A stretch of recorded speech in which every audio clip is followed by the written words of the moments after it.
एक घटना है, मैं कभी कभी कथा में सुनाता हूं। श्रीनाथ जी नाथ द्वार में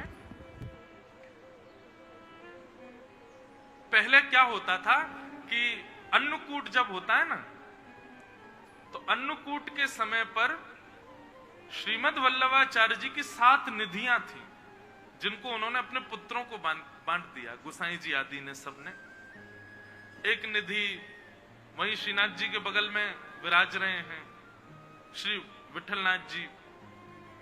फिर आप जो पुष्टि मार्गी होंगे उनको पता होगा, कोई सूरत में विराजते हैं, कोई बड़ौदा में विराजते हैं, कोई कहीं कहीं, ऐसे सब जगह सारे ठाकुर जी विराजमान है। हमारे गोकुल में है, गोवर्धन में है। तो अन्नकूट के समय पे क्या होता था, 7 ठाकुर जी नाथ द्वार आते थे और श्रीनाथ जी के ही अगल बगल में 7 ठाकुर जी एक सिंहासन पर विराजते और एक साथ सबका अन्नकूट होता था। बहुत ध्यान से सुनिएगा। आज भी नाथ द्वार में नियम है कि जब ठाकुर जी का भोग लगता है ना, तो ऊपर अटारी पर बैठ करके सहनाई बजाई जाती है, नगाड़े बजाए जाते हैं, समझ जाओ कि ठाकुर जी का भोग लग रहा है। तो अन्नकूट के समय पर 7 ठाकुर जी आए और श्रीनाथ जी के सामने अन्नकूट रखा गया। बढ़िया प्रेम से ठाकुर जी ने आरोगने के बाद अन्नकूट आदि सब समेट दिया। 7 निधि अपने अपने स्थान को चले गए। तो एक दिन रात्रि में शयन कराने के बाद जैसे ही मुखिया जी, जो पुजारी जी हैं, वो अपने शयन में गए, तो ठाकुर जी स्वप्न में आ गए श्रीनाथ जी, और स्वप्न में ऐसे आके बैठ गए रूठ के। तो गोसाई जी बोले, मुखिया जी बोले, जय जय, कहा भयो, आप उदास लग रहे हो, कुछ कमी रह गई? कल तो अन्नकूट पाए हो आपने, चकाचक भोजन किया है, अब तो आनंद आ रहा होगा। श्रीनाथ जी बोले, मेरो पेट ना भरो, यही मारे तुम्हें दुखी है रहूं। बोले क्यों, पेट क्यों ना भरो? बोले अब इतनी सारी सामग्री सामने रखी, लेकिन वो 7 मेरे बगल में बैठे, एक यहां बैठो, एक वहां बैठो, सबरे इतने सारे बैठे, मुंह को तो खावे में संकोच आ रहा। मैं खा रहा हूं तो मुंह को यूं लग रही, यूं सोच रहा हूं कैसे खा रहा है, कैसे भर भर के खा रहा है, या हमारे में तो आराम। अब जैसे आप भोजन करो, निश्चित है रेस्टोरेंट में जब जाते हैं भोजन करने, तब की स्थिति और घर में जब करते हैं तब की स्थिति अलग होती है। कई लोग होते हैं बाहर जाएंगे तो चम्मच लेंगे, ये लेंगे, और बड़े ऐसे खाएंगे जैसे कितने साफ सुथरे हैं, और घर में जब आ जाते हैं तो बनाए महाराज चावल के पहाड़, बीच में कर दिया गड्ढा, उसी में सब्जी, उसी में दाल, उसी में पापड़, उसी में दही। एक हमारे साथ एक पंडित जी हैं, वो विचित्र हैं, वो चावल में दाल डालते हैं, फिर घी डालते हैं, फिर चीनी डालते हैं। दाल चीनी, घी चीनी डाल के कौन खाता भाई? हैं विशिष्ट ऐसे ऐसे पंडित जी हैं हमारे। तो जब आप सहजता में प्रेम से खा रहे होते हो, तब आप ये विचार नहीं करते कहां गिर रहा है, कहां कैसे, आप बस पाते हो प्रेम से। लेकिन 4 लोग बैठे हो तो निश्चित है कि आपका मन भी होगा तो आपको नहीं नहीं बस ठीक है, इतना ही रहने दो। ठाकुर जी बोले, मेरो पेट ही ना भरो, मुंह क्यों लग रही, जन कहा सोचेंगे सबरे अगल बगल में बैठे। बोले कैसे भर भर खा रहा है? श्रीनाथ जी से कही, बोले आज्ञा करो जय जय, फिर कहा करूं? बोले एक काम करो, मेरो एक और अन्नकूट करो, और अब की बार कोई को बताइयो मत, एक गुपचुप अन्नकूट करो। और सुनो, ये जो तुम अटारी पे नगाड़े वारे बैठा दे, कहो सबरी पूरी दुनिया पता चल जाए कि मैं भोजन कर रहा हूं, इनको भी अंदर कमरा में बैठा दो, कोई को पता नहीं चलना चाहिए मेरो अन्नकूट है रो। तो इसलिए नाथ द्वार में आज भी 2 बार अन्नकूट होता है। एक बार तो पूरे विश्व को पता रहता है कि ठाकुर जी का अन्नकूट हो रहा है, और एक बार पड़ोसियों को भी नहीं पता होता और श्रीनाथ जी का अन्नकूट हो जाता है। तो उस अन्नकूट का भाव क्या? बोले ठाकुर जी प्रेम से पाते हैं अकेले बैठ करके। इसलिए भैया पर्दा किया करो, ठाकुर जी को अपनी प्राइवेसी चाहिए, उनको अच्छा लगता है।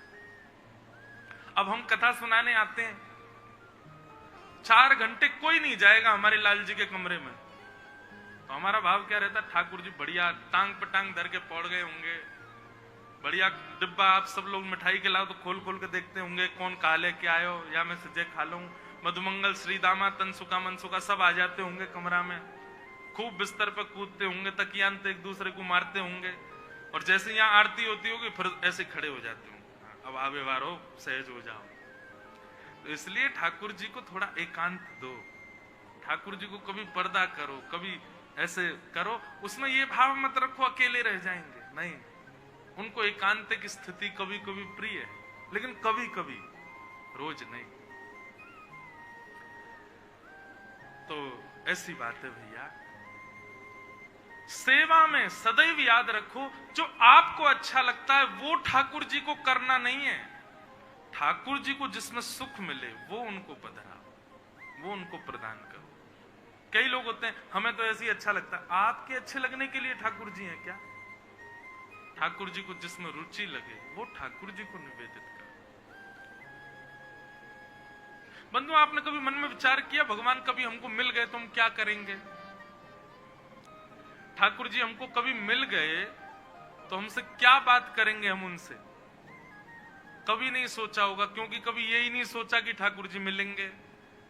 यही नहीं आया होगा कभी दिमाग में कि ठाकुर जी मिलेंगे।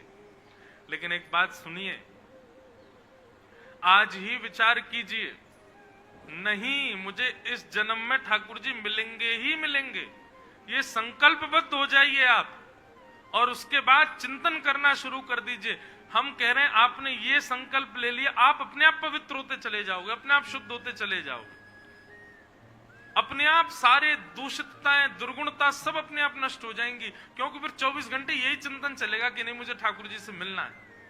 विचार तो करो।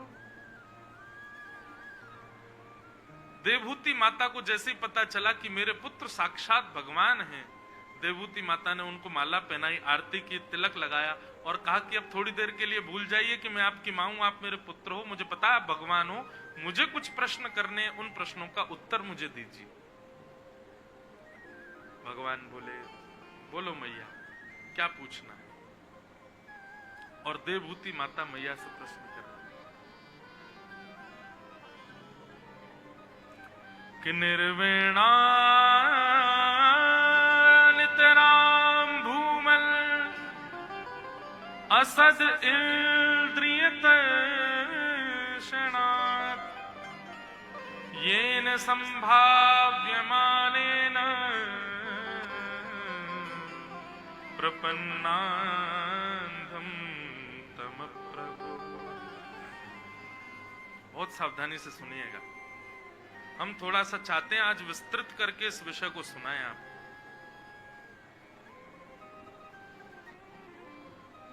देवहूति माता कह रही है, भगवान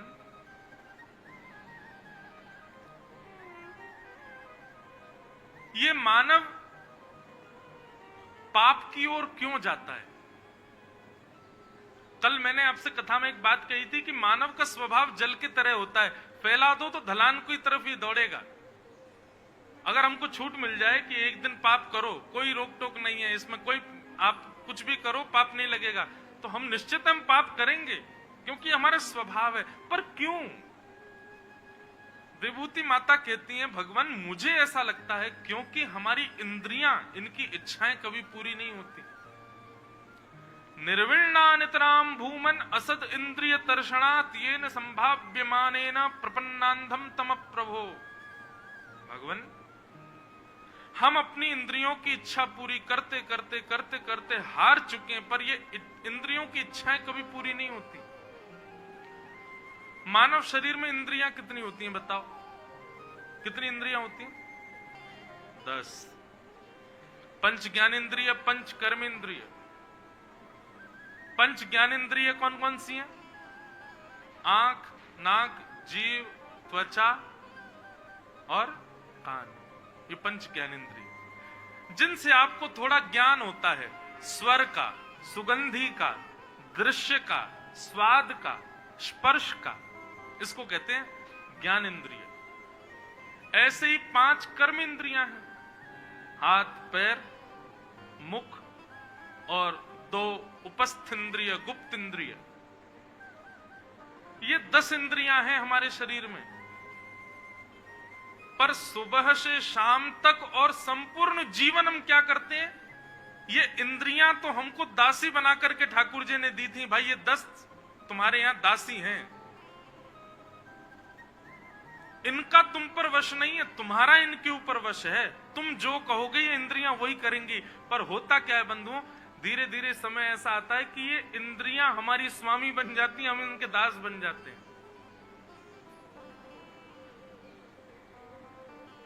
रसगुल्ला खिलाओ, गुलाब जामुन खिलाओ, ऐसी चप्पल पहनाओ, ऐसे कपड़े पहनाओ, ऐसा दृश्य दिखाओ, ऐसा राग बजाओ, ऐसा स्पर्श कराओ, यहां ले जाओ, वहां ले जाओ। ये सारी इंद्रियां हमसे अपने भोग भुगवाती रहती हैं। एक बार रसगुल्ला खाने से जीव तृप्त हो जाए ऐसा नहीं होता, 5 दिन बाद फिर चाहिए, 2 दिन बाद फिर चाहिए। और जीव तो सबसे खतरनाक है इंद्रियों में। श्रीमद् भागवत में एक जगह तो ऐसा लिखा है, जितम सर्वम, आप सबको जीत लोगे यदि आपने अपनी जीव को जीत लिया तो। और जिस व्यक्ति ने जीव को नहीं जीता वो किसी इंद्रिय को नहीं जीत पाएगा, वो किसी भी इंद्रिय को नहीं जीत पाएगा।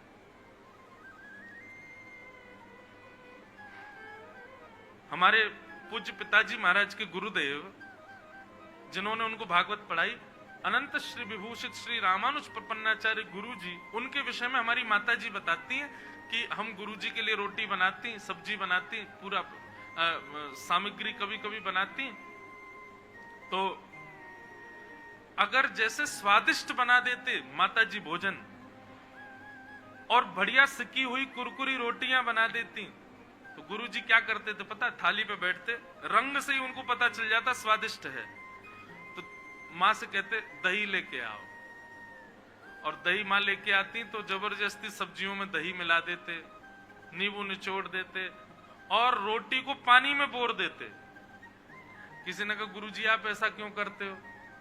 बोले भैया ये बहुत खतरनाक है, अगर इसको ज्यादा स्वादिष्ट खिला दिया तो इसको आदत लग जाएगी, इसलिए हम स्वादिष्ट को अस्वादिष्ट कर देते हैं ताकि जीव को आदत लग जाए सामान्य खाने की। स्वादिष्ट खिला दिया तो इसको बार बार स्वादिष्ट ही चाहिए। होता ही है हमारे साथ ऐसा। हैदराबाद की कोई, अब यहाँ की प्रमुख क्या है, कोई मिठाई है कुछ प्रमुख यहाँ पे है? अब जो भी हो, मारवाड़ियों में तो सब मिठाइयां प्रमुख है, सब खाते हैं बढ़िया, एक से एक महाराज।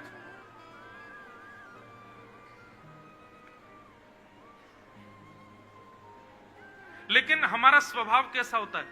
तांदूर में जैसा खाया था वो स्वाद नहीं आ रहा है। हमारी जीव कितनी, हमारी बुद्धि की इतनी स्मृति नहीं होती, जीव की जितनी ज्यादा होती है।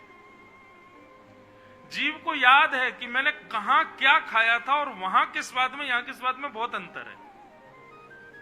कितनी खतरनाक है। मैं तो कथा में कहता हूं इसका नाम है लूली बाई।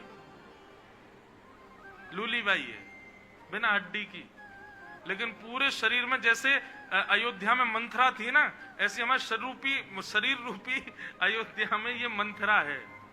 और ये लूली बाई है, खुद में एक भी हड्डी नहीं है, लेकिन आपकी एक एक हड्डी तोड़वा सकती है। ये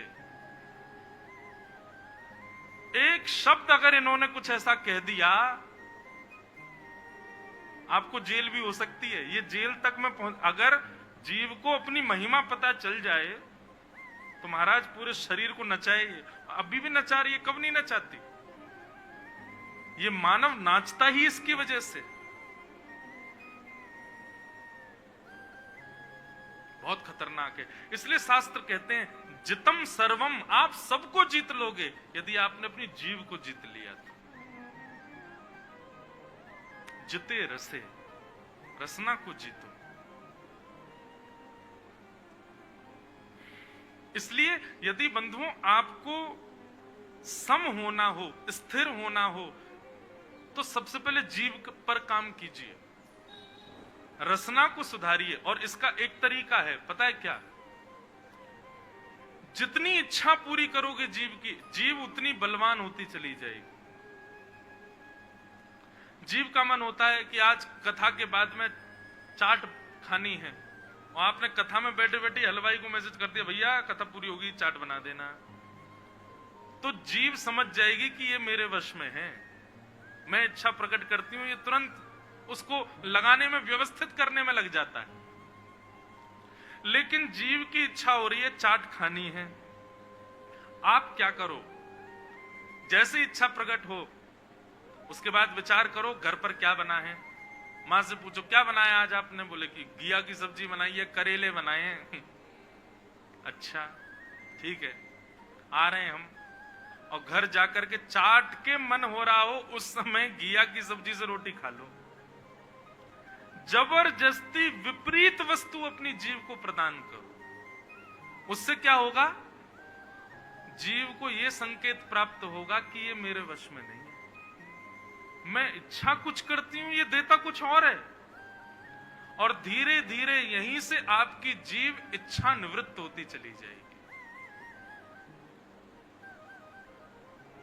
अपनी प्रत्येक इंद्रिय को इसी प्रकार मोल्ड कर सकते हो आप, जैसे बच्चों को पालन करते हो। बच्चा कहे कि मुझे पेप्सी पीनी है, मां कहती है अच्छा पेप्सी पिएगा, कान पकड़ लेती है, नहीं दूध पियो। जबरदस्ती बच्चे को पिलाते हैं तो बच्चे को पता चल जाता है कि मां मेरे चंगुल से बाहर है, मेरी बात मानने वाली नहीं है, वो पिताजी को पकड़ता है, फिर आप करवाओ। लेकिन माता पिता दोनों ही बालक की इच्छा ना पूर्ति करने वाले होते हैं, ऐसा ही बालक जीवन में कुछ बनता है।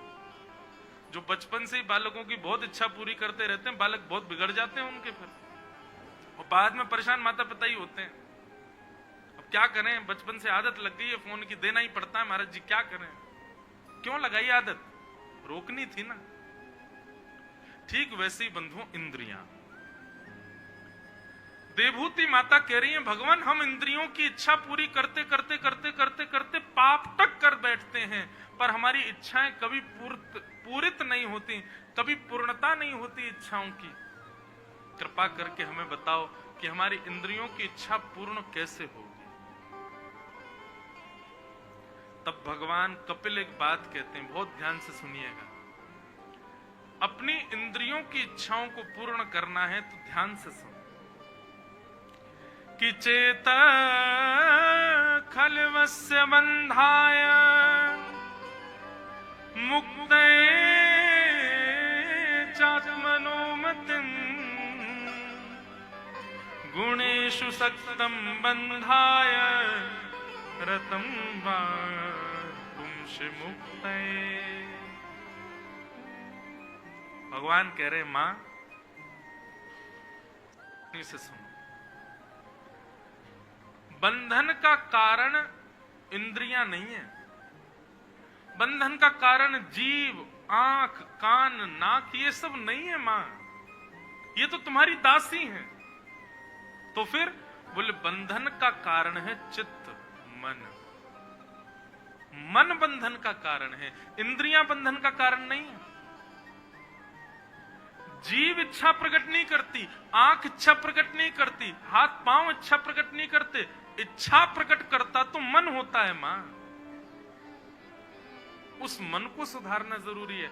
आप सोचो कि मैं जीभ पर काम करूं, हाथ पर काम करूं, पैरों पर काम करूं, या फिर आप कहो कि भैया अपराध तो हाथ करते हैं, जीभ करती है या आंख करती है, मैं थोड़ी कर रहा हूं। नहीं,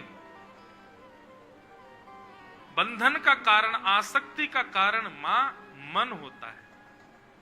अगर आपने मन को सुधार लिया, ये सब अपने आप सुधर जाएंगे।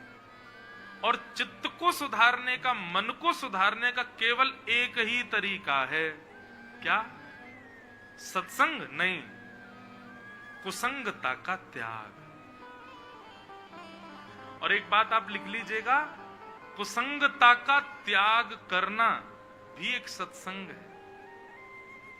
आप दूषित व्यक्ति का त्याग करते हैं तो वह भी सत्संग कहलाता है। सत्संग, दूषित व्यक्ति, दूषित खाने वाला, दूषित बोलने वाला, दूषित पहनने वाला, दूषित प्रकार से रहने वाला, उस व्यक्ति का आप जैसे ही त्याग करोगे आपका मन अपने आप ठीक होने लग जाएगा। इसलिए मां, मन को सुधारो।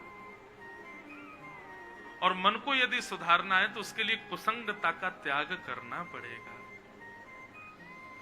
जाके संग कुमति उपजत है, पड़त भजन में भंग, तजोरे मन हरि विमुख को संग। जिनके संग से कुमति हमारे बुद्धि में आती है मां, उनका त्याग करो। जैसे ही आप बुरी संगत का त्याग करोगे, आपका मन अपने आप शांत हो जाएगा। मतलब कुछ ऐसा हुआ हमारे साथ कि भगवान ने हमको 10 नौकर दिए। नौकर तो ये हमारे हैं, वेतन तो इनको हम देते हैं, लेकिन ये मानते किसी और की हैं। ये ऑर्डर्स फॉलो किसी और के करते हैं। 10 इंद्रियां हैं हमारी, पर आज्ञा स्वीकार करती हैं मन की। इसलिए उस मन को सुधारना है। और मन कैसे सुधरेगा? 2 तरीके हैं। पहला तरीका तो कुसंग जिन जिन का आप करते हो उनकी लिस्ट बनाओ। सबसे पहले तो उनको छोड़ो। हम तो कथा में कह देते हैं भाई, जिनको ठाकुर जी से मतलब नहीं, जिनको कथा से मतलब नहीं, जिनको सत्संग से मतलब नहीं, वृंदावन से मतलब नहीं, ऐसे सब लोगों को व्हाट्सएप पे, फेसबुक पे, इंस्टाग्राम पे, सब जगह ब्लॉक मार दो। संबंधी नहीं रखना, चाहे अपने चाचा ताऊ कोई हो। हाँ, जब मिले तब दिखा दो कि हाँ आप उनकी सम्मान कर रहे हो, ऐसा भी नहीं करना है, बिल्कुल देखो ही नहीं। लेकिन भौतिक जगत में उनसे संबंधी तोड़ दो, कहीं से तो तोड़ो, नहीं रखना हमको। और दूसरी बात, ये 5 गुण जिसमें हो उसका संग करो। कौन कौन से 5 गुण? तब भगवान कपिल कहते हैं, मैया ये 5 गुण है। संत किसी पीले वस्त्र वाले को नहीं कहते, या सफेद वस्त्र वाले को नहीं कहते, तिलक या जटा वाले को नहीं कहते। जिसके अंदर ये 5 लक्षण है, ये यदि जीन्स भी पहनता है, टी शर्ट भी पहनता है, तो वो संत है। और ये 5 लक्षण कौन से? तितिक्षवः कारुणिका श्रुहृदः सर्वदेहिना अजात शत्रवः शांता साधव साधुभूषणा। सबसे पहला लक्षण क्या है? सहनशीलता। जिस व्यक्ति के अंदर सहनशीलता हो उसका संग करो। सहनशील। दूसरा व्यक्ति दया जिसके अंदर हो, जो सब पर दया करता हो, उसका संग करो। तितिक्षवः कारुणिका श्रुहृदः सर्वदेहिनाम। तीसरा लक्षण क्या है?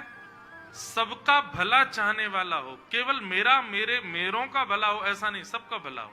कोई बात नहीं, मेरा बच्चा फेल हो गया, उनका पास होगा, कोई बात नहीं, अच्छा कोई तो निकले आगे, ऐसी भावना जिसकी हो। श्रुहृदः सर्वदेहिनाम। और चौथा लक्षण है अजात शत्रवः। मेरे शत्रु का पृथ्वी पर जन्म ही नहीं हुआ, मेरा कोई शत्रु नहीं है, ऐसी निष्ठा जिसकी हो। मतलब किसी को भी अपना शत्रु ना माने, उसको भले ही कोई भी शत्रु मान ले, लेकिन वो किसी को शत्रु ना माने। और अंतिम लक्षण शांता, चुप रहता हो, कम बोलता हो, बहुत जल्पिक ना हो। ये 5 लक्षण जिसमें दिखाई दे मैया, उसका संग करो। पर इतने आश्चर्य की बात है, ये 5 लक्षणों पर ध्यान दीजिएगा। सहनशीलता, दया, सबका भला चाहना, बिना शत्रु वाला और शांत रहने वाला, ये 5 लक्षण आपको किसी में नहीं दिखेंगे। ये 5 में से एक लक्षण भी परिपूर्णता से किसी के अंदर होगा ही नहीं, है ही नहीं। और किसी में इसलिए नहीं दिखेंगे क्योंकि हमारे भीतर भी नहीं है। जब अपने भीतर ही नहीं है तो दूसरे में कैसे दिख जाएंगे? इसलिए सबसे पहले तो ये 5 लक्षण अपने भीतर ही ले आओ, तब दूसरे में देखना। हमारी स्थिति यही तो है, हम खुद दोष युक्त हैं पर दूसरे के दिखते हैं, अपने नहीं दिखते, दूसरे के दिखते हैं। इसलिए 5 लक्षण अपने अंदर लाओ। लेकिन कथा करते करते एक भाव मन में आया, इस विषय को बार बार बोलते हैं, थोड़ा इस पर चिंतन किया तो इसको उल्टी रीति से इसका पालन करो। मतलब पहले सहनशील मत बनो, पहले शांत बनो। सबसे अंतिम लक्षण जो है उसको पहले लाओ। आप शांत रहना प्रारंभ कर दो, बाकी के 4 लक्षण अपने आप आ जाएंगे आपके अंदर। शांत रहोगे तो चौथा लक्षण क्या था? अजात शत्रु, किसी से शत्रुता नहीं। तो शांत रहोगे तो अपने आप ही शत्रु बनेंगे ही नहीं आपके। शत्रु बनते ही उसके हैं जो बोलता बहुत है। जो शांत रहता उसके शत्रु नहीं होते। तो शांत रहो, अपने आप अजात शत्रु बनोगे। अजात शत्रु जब रहोगे, किसी से शत्रुता नहीं होगी, तो अपने आप सर्वदेही नाम सुहृद बन जाओगे। सबका भला चाहने की इच्छा मन में आएगी। और जब सुहृद बन जाओगे तब अपने आप दया आ जाएगी। और जब ये चारों लक्षण आ जाएंगे तो अपने आप सहनशील भी बन जाओगे। ये पंच लक्षण बंधुओं, ये पूरा दर्शन शास्त्र है। अभी आगे देखना, अभी तो बहुत कुछ यहां बताते हैं भगवान कपिल, जितना भाव आएगा मैं बताऊंगा। ये पंच लक्षण जिसमें दिखे मैया, उसका संग करना प्रारंभ कर दो। मैया ने फिर प्रश्न किया, ठाकुर जी अब मेरा दूसरे प्रश्न का उत्तर ये दीजिए कि जब आपका दर्शन करने के लिए मंदिर में जाएं तो दृष्टि से सबसे पहले आपके किस अंग का दर्शन करें? आपके मुख को देखें, आपकी भुजाओं को देखें, आपके वक्ष को देखें, आपके श्रृंगार को देखें, क्या देखें? तब भगवान कपिल कहते हैं, मैया मंदिर में प्रवेश करते ही, मेरी झांकी देखते ही सबसे पहले मेरे चरणार विंदों का दर्शन करना चाहिए। पर यहां बैठे आप सब जितने भी लोग हो, आप सब जानते हो कि दर्शन में जैसे ही हम जाते हैं हमारी दृष्टि सबसे पहले मुख पे ही जाती है।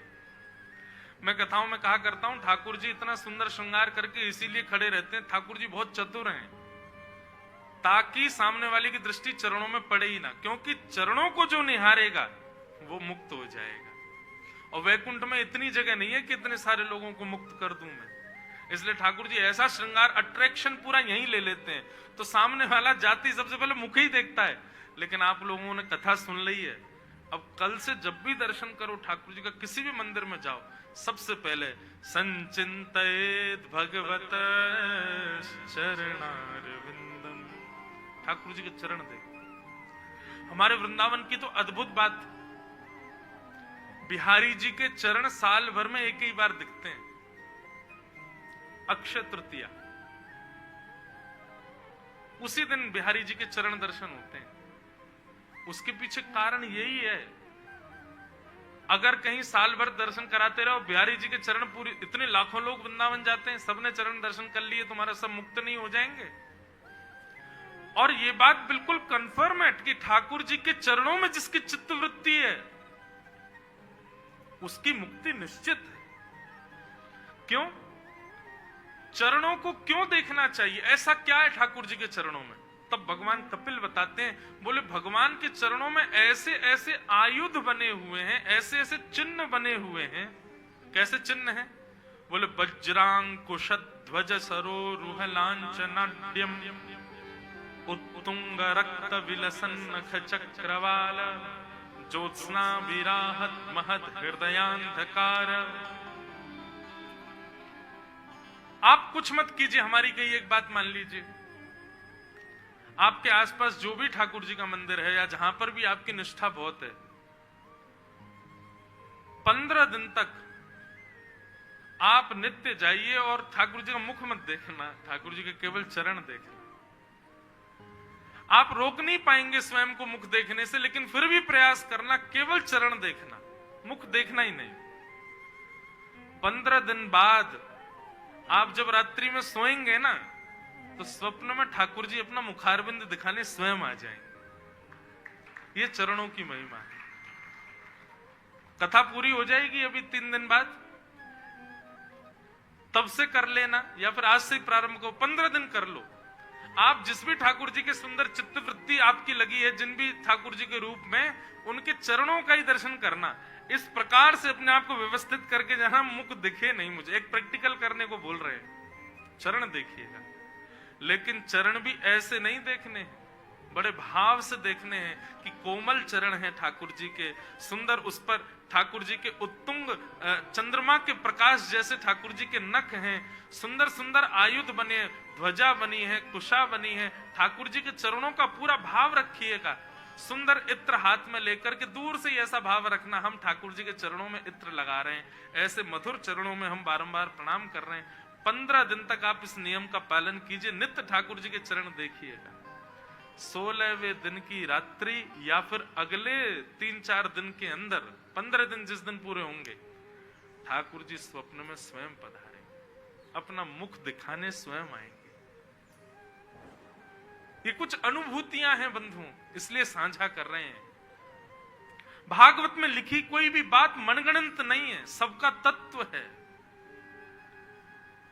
सबसे पहले भगवान के चरण देखो। स्कैनर होता है ना, वो नीचे से ऊपर स्कैन करता है, ऐसे नेत्रों को स्कैनर बनाया करो। जब मंदिर में जाओ चरण देखो, चरण के बाद फिर ठाकुर जी की कमर देखो, कमर के बाद फिर गर्भ देखो, फिर वक्ष देखो, फिर ग्रीवा देखो, अंत में मुख देखो। अगर आप इस भांति दर्शन करोगे नीचे से ऊपर की ओर, आप उस दर्शन को 5 वर्ष बाद भी किसी को बता सकते हो कि ऐसी माला थी, ऐसे मुकुट था, ऐसे कान में कुंडल थे, ऐसा ठाकुर जी का श्रृंगार था। आप भूल नहीं सकते उस दर्शन को। अभी क्या होता है, आप दर्शन कर, तिरुपति दर्शन करने जाना और कोई बाहर निकल के पीछे ही पूछ ले कि क्या पहना ठाकुर जी ने, नहीं बता पाओगे, वर्णन कर ही नहीं सकते, भूल जाओगे, विस्मृति हो जाएगी।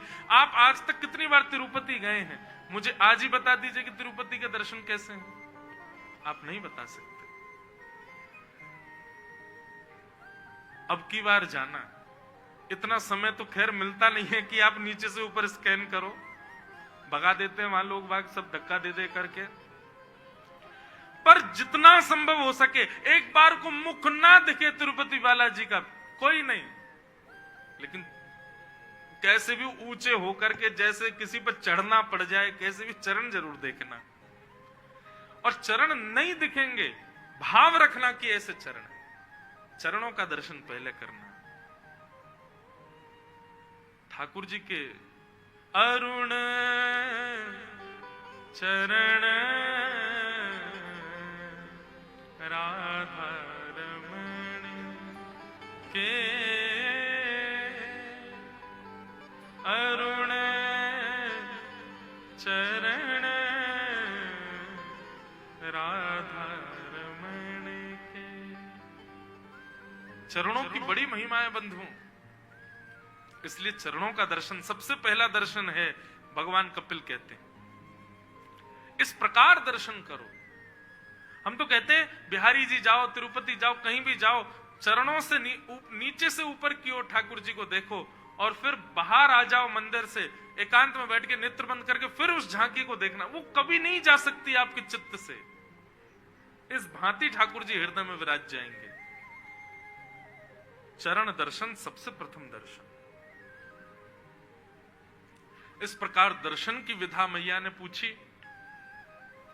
आगे मन को एकाग्र करने के तरीके पूछे कि मन एकाग्र कैसे हो, बहुत भटकता है, ये मन बड़ा चंचल है, कैसे तेरा भजन करूं, जितना इसे समझाऊं उतना ही मचल जाए, राधे तेरे चरणों की गर धूल जो मिल जाए। मन बहुत चंचल है। और मन की चंचलता का कारण बताऊं, मन कितना चंचल है। आप लोग नेत्र बंद करो और 15 सेकंड तक नेत्र बंद करके रखो। निश्चित है, कंफर्म्ड है कि 15 सेकंड के अंदर अंदर कोई विषय वस्तु ही दिखेगी आपको, ठाकुर जी नहीं दिखेंगे। ठाकुर जी केवल 5-6 सेकंड दिखेंगे, उसके बाद ठाकुर जी अंतर ध्यान हो जाएंगे, कुछ विषय की वस्तु दिखेगी। एक जगह कहीं कथा थी बंबई में, वहां एक व्यक्ति बोला, महाराज जी मैं आंख बंद करके नाम जप करता हूं तो मुझे अप्सराएं दिखती हैं, क्या करूं? ऐसे के लिए क्या करना चाहिए? उसको सामने ठाकुर जी का चित्रपट या ठाकुर जी का सुंदर स्वरूप रखना चाहिए और नेत्र खोल के भजन करना चाहिए। लेकिन एक बात बताएं बंधुओं, नेत्र बंद करके भजन करना, ये मानसी में भजन करना, ये साधारण बात नहीं है। मानसी में विषय आते ही हैं, मन में विषयों का उत्पन्न होना स्वाभाविक है, पर इस पर वशीकरण कैसे पाया जाए, कैसे किया जाए कि हम नेत्र बंद करें और ध्यान लगाएं और हमको कोई विषय वस्तु ना दिखे। भगवान बोले इसके लिए 8 योग हैं, अष्टांग योग। ये 8 योग वो नहीं है भैया, कपालभाति वगैरह और वो क्या क्या करते हैं, अनुलोम विलोम और पेट घुमाना, उसको भी योग कहते हैं। परंतु ये अष्टांग, वो योग कैसा, शरीर बीमार होता है तो प्राणायाम के द्वारा योग करके हम शरीर को स्वस्थ करते हैं। मन बीमार हुआ है तो मन की बीमारी के लिए 9 योग हैं। बहुत ध्यान से सुनिएगा। सबसे पहला, मैं बहुत वर्षों बाद इस विषय को बोल रहा हूं, यम, नियम, आसन, प्राणायाम, प्रत्याहार, ध्यान, धारणा और समाधि, ये 8 योग हैं। सबसे पहले योग का नाम क्या है? यम। यम का मतलब क्या होता है? मैं अभी थोड़ी देर पहले ही बता चुका हूं, अपनी इंद्रियों की इच्छाओं को मारना, इसको यम कहते हैं। प्रारंभ यहीं से होगा। सबसे पहले अपनी इच्छाओं को मारो, जो भी इच्छा प्रकट हो उससे विपरीत कुछ क्रिया करो। धीरे धीरे इंद्रियों को विषयों से ऐसे ही मुक्त करो। हमारे पूज्य पिताजी गाते हैं, देखना इंद्रियों के न घोड़े भगे, उनमें हरदम जो संयम के कोड़े पड़े, अपने रथ को सुमार्ग लगाते चलो, कृष्ण गोविंद गोपाल गाते चलो। सुख में फूलो मती, दुख में भूलो मती, प्राण जाए मगर नाम भूलो मती, काम की वासना को मिटाते चलो। कैसे? कृष्ण गोविंद गोपाल गाते चलो। एक स्थिति यदि बन सके तो बना लीजिए बंधुओं, निरंतर भगवान नाम मुख पर, निरंतर भगवत चर्चा, भगवान नाम मुख पर अनायास चलता रहे। यह सामान्य बात नहीं है। अपनी इंद्रियों की इच्छाओं का दमन, इसको कहते हैं यम। अष्टांग योग का पहला नियम यम। यम के बाद दूसरा है नियम। हर व्यक्ति को एक सद नियम तो रखना चाहिए। आप लोग कोई भी एक नियम रखिए और उसका पालन जिम्मेवारी है आपकी, चाहे दुनिया उलट पुलट हो जाए, ये मुझे करना ही है। और नियम कोई ऐसा रखिए जिसको आप सहजता से पालन कर सको। और बहुत अच्छा नियम बताएं, बहुत सिंपल। अपने कक्ष में सुंदर ठाकुर जी को जो छवि आपको प्रिय लगती है, वो छवि बहुत सुंदरता से उसका निर्माण करवा के लगवा लो। और रोज प्रातःकाल उठ करके, उठते ही कुछ मत करो, बस उस छवि को निहारो, खूब प्रेम से निहारो, खूब भाव से निहारो। एक एक रूप, एक एक अंग का नित्य दर्शन करो। भले ही आप कितनी भी बार देख चुके हो, फिर भी निहारो। यही नियम बना लो, बस रोज उनको निहारना। बाकी फिर आप जो कुछ करो पूरे दिन, एक सद नियम बना लीजिए। उस सद नियम का परिणाम देखिएगा क्या होगा। एक कुम्हार था, उसके घर के सामने एक व्यक्ति रहता था, बड़ा दुखी रहता था। एक बार वो कहीं कथा सुन रहा था, तो कथा में व्यास जी यही कह रहे थे, एक कोई सद नियम बना लो, तुम्हारा जीवन ठीक हो जाएगा। उस व्यक्ति ने क्या किया, सुबह उठा, उठ करके सोचने लगा क्या नियम बनाऊं। ठंडी हवा के लिए खिड़की खोली तो सामने के घर में कुम्हार मटका बना रहा था। उस व्यक्ति ने नियम बना लिया, बोले यही बढ़िया नियम है, रोज सुबह उठ के इसको देखूंगा मैं। कुछ करना भी नहीं है और एक नियम ही तो बनाना है। व्यास जी कह रहे थे एक नियम बना लो, और रोज उठ करके उस कुम्हार को देखता था। कुछ दिनों तक वो ये नियम करता रहा। करते करते करते वर्ष बीत गया। एक दिन सुबह सुबह उठ करके जैसे उसने खिड़की खोली, कुम्हार सामने नहीं था। तुरंत नेत्र बंद कर लिए, निकल करके घर से बाहर गया, उसके घर में गया। अरे भैया तुम कहां हो? उसकी पत्नी बोली, अरे वो बगल के मैदान में गए हैं मट्टी निकालने के लिए, पीछे की तरफ एक बढ़िया सुंदर खेत है, वहां पे मट्टी लेने गए हैं, वहीं चले जाइए। अब ये व्यक्ति जैसे तैसे थोड़ा थोड़ा देख देख करके जा रहा, नियम में टूट जाएगा मेरा, उसको देखना है मुझे। यहां कुम्हार खुदाई कर रहा था, तो खुदाई करते करते उसको 2 सोने के कलश मिले, और सोने के कलश उसमें भी बढ़िया गिन्नियां भरी पड़ी थी। उसने मन में विचार किया, बोले कि वाह, आज तो हमारी लॉटरी लग गई, 2 सोने के कलश मिल गए हैं, इनको बढ़िया कहीं छुपा देता हूं, कोई देख ना ले बस मुझको। बस ये सोच ही रहा था, इतने में वो व्यक्ति पहुंच गया, और उसने ऐसे करके देख लिया, देख लिया, देख लिया, मेरा नियम पूरा हो गया, मैंने देख लिया। कुमार बोला, अरे चिल्ला मत, एक तेरा एक मेरा, ठीक है? बोले क्या? बोले आज देता हूं तुझे। और उसने एक कलश निकाल करके दे दिया, बोले ले जाओ, तूने देख लिया था, अब सबको बताइयो मैं ढिंडोरा नहीं, पूरे गांव में बांटना पड़ेगा मुझे, एक तेरा एक मेरा, ठीक है? उस व्यक्ति ने विचार किया, मैंने एक सामान्य व्यक्ति को देखने का नियम बनाया, और आज उस नियम का परिणाम चाहे किसी भी रूप में सही, मेरे घर लक्ष्मी आ गई। यदि मैंने एक भक्त को देखने का नियम बनाया होता तो आज नारायण मेरे घर आ जाते, आज साक्षात भगवान मेरे घर आ जाते। इसलिए एक सदनियम जरूर बनाइए।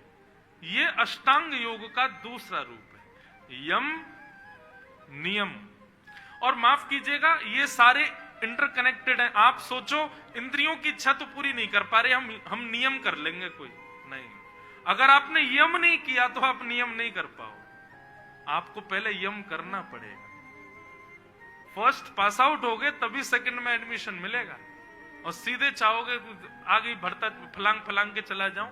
कोई एक आध बच्चा ही ऐसा होता है कि एक आध क्लास स्किप कर दे, उसकी मेधा बहुत तेज हो, नहीं तो हर कोई बालक नहीं कर सकता। तो पहला यम, दूसरा नियम, तीसरा सबसे कठिन आसन। एक आसन पर ज्यादा देर बैठने का प्रयास करो। बंधुओं, आप लोगों पे बहुत दया आ जाती है कभी कभी मुझे, जब आप लोग इधर उधर ऐसे होते हो। और कथा में वैसे तो आप लोग बड़े ध्यान से सुनते हो, लेकिन 7 बजे जब हम कहते हैं कि अब सब खड़े हो जाओ आरती, कई माताओं के चेहरे की मुस्कान देखने की होती। वाह, भगवान भला करे इन व्यास जी का। आसन। लेकिन बंधुओं, एक बात समझना, जो व्यक्ति एक स्थान पर अस्थिर होकर के बैठता है, बिल्कुल स्थिर होकर के, निश्चित है, प्रमाणित है कि उसका मन एकाग्र होगा। जो ज्यादा विचलित नहीं होता, जो ज्यादा हिलता डुलता नहीं। हमारे संग एक भैया रहते हैं, वो कभी सीधे रहते ही नहीं, कभी टेढ़े कभी, और सबको पता है कि उनका मन सबसे ज्यादा विचलित है। आप लोग देखो नहीं, यहां नहीं आए वो, यहां आते थोड़ी बोलता, लेकिन वो सबसे ज्यादा विचलित है।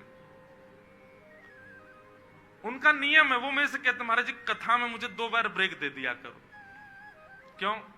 थोड़ा उठ के चला जाऊं, मुझसे बैठा नहीं जा। मैंने कि तुम्हारा मन सबसे ज्यादा विचलित है, क्यों नहीं बैठते हो एक आसन पर? आप एक बात हमारी मानिए, आप पूर्ण रूपेण अपना मन कथा में लगाइए, ध्यान से सुनिए, एक एक शब्द को सुनिए, फिर बताना, आपको पैर का दर्द अनुभव ही नहीं होगा। भाई शरीर मेरा भी है, आपका भी है, आपको पीड़ा होती, मुझे भी, मेरे भी कभी कभी रक्त रुक जाता है, पैर सो जाता है, लेकिन मन इतना तत्पर कथा में होता है कि वो अनुभव नहीं होता, बाद में होता है जब यहां से उतर के जाते हैं। मन को यदि बार बार सोचने पर मजबूर करोगे, वही बात है, जब तक यम नहीं होगा, नियम नहीं होगा, तब तक आसन नहीं जीत पाओगे। तो पहले यम करो, फिर नियम करो, आसन करो। एक आसन पर बहुत देर तक बैठने का प्रयास किया करो। अपना मेरुदंड सीधा रखो, और इसको तो कहते हैं सुख आसन, जिसमें आप नीचे वाले लोग बैठो। कुर्सी वाले तो, ये तो कुर्सी आसन है, पर नीचे जो लोग बैठे ये सुख आसन है। सुख आसन में भी इससे भी श्रेष्ठ होता है अर्ध पद्मासन। अर्ध पद्मासन कैसा होता है? उसमें एक पैर और दूसरे के ऊपर, और पूर्ण पद्मासन में दोनों पैरों का तलवा ऊपर की ओर होता है। भगवान श्री राम, भगवान श्री कृष्ण जब भी बैठते हैं वो पूर्ण पद्मासन में बैठते हैं, उनके दोनों पैरों के तलवे ऊपर होते हैं। और इस आसन में जितनी ज्यादा देर तक बैठ सको प्रयास करो। कोई आपको बांध नहीं रहे हम, या कह नहीं रहे कि ऐसे ही बैठो, हम तो बता रहे हैं भैया मन को एकाग्र करना है तो यम नियम आसन।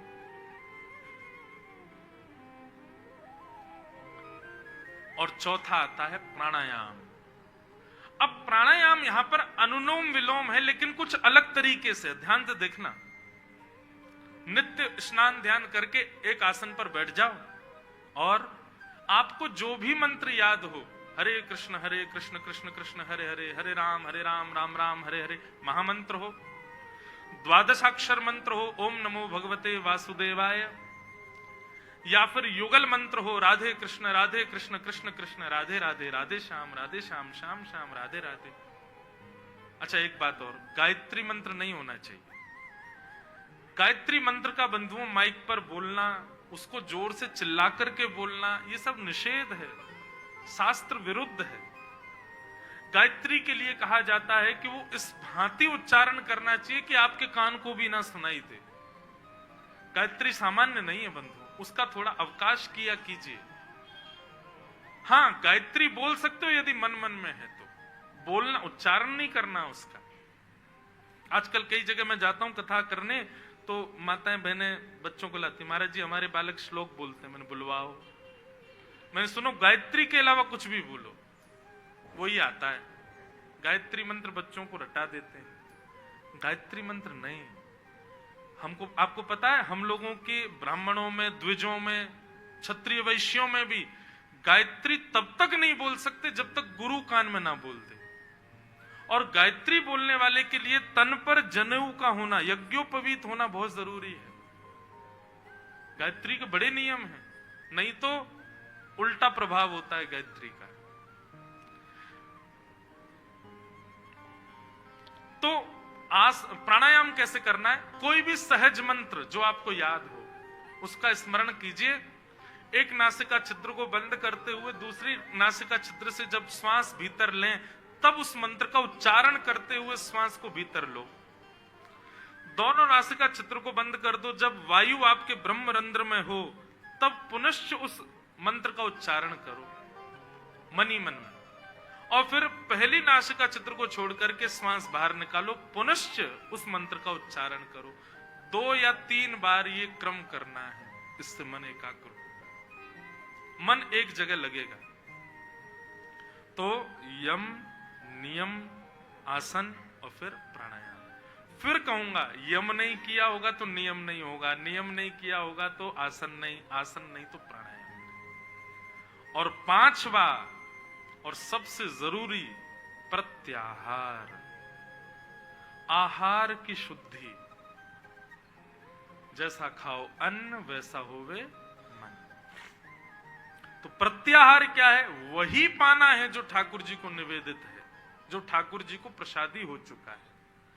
ठाकुर जी को जो प्रसादी नहीं हुआ उसका सेवन हमको नहीं करना। ये 5 काम आप कर लीजिए, यम नियम आसन प्राणायाम प्रत्याहार। अब बचे कितने? 3। ये 3 आपको करने नहीं पड़ेंगे, ये अपने आप हो जाएंगे। आपने यदि ये 5 कर लिए तो तीसरा 6वां आता है ध्यान। अभी ध्यान लगाना पड़ता है, परंतु यदि ये 5 संभव हुए तो ध्यान लगाओगे, जैसे ही नेत्र बंद करोगे तुरंत ध्यान लग जाएगा, तुरंत ठाकुर जी हृदय में धारण हो जाएंगे और लग जाएगी समाधि। फिर 1 से 2 घंटे, 2 से 3 घंटे, 3 से 4 घंटे तक भी आप एक आसन में नेत्र बंद करके समाधिस्थ होकर के बैठ सकते हो। यह है अष्टांग योग। बची हुई 3 है ध्यान, धारणा और समाधि। ये तीनों तभी प्राप्त होंगी जब पहले के 5 आएंगे। तो मेहनत केवल 5 में करनी है, 3 अपने आप हो जाएंगे। ये अष्टांग योग। मैया इन अष्टांग योगों का पालन करें, इससे मन एकाग्र होता है।